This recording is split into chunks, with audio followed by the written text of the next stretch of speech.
সূরা আল ইমরানের 64 নম্বর আয়াতে উল্লেখ করা আছে, বলা হয়েছে, কুল, হে অনুসারীরা আসমানি কিতাবের, তাআলাউ ইলা কালিমাতিন সাওয়াইন বাইনানা ওয়া বাইনাকুম, এসো সেই কথায় যা তোমাদের এবং আমাদের মধ্যে এক।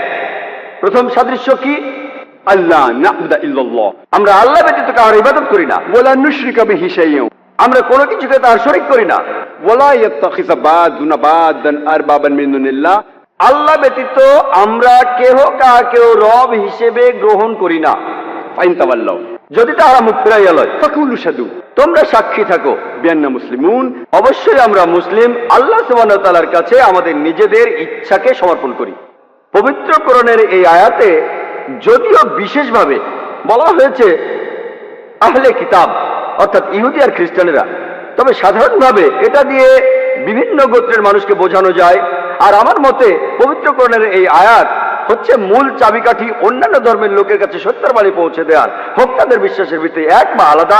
আল্লাহ বলেছেন, তাআলাউ ইলা কালিমাতিন সাওয়াইন বাইনানা ওয়া বাইনাকুম, এসো সেই কথায় যাহা তোমাদের এবং আমাদের মধ্যে এক। প্রথম সাদৃশ্য কি?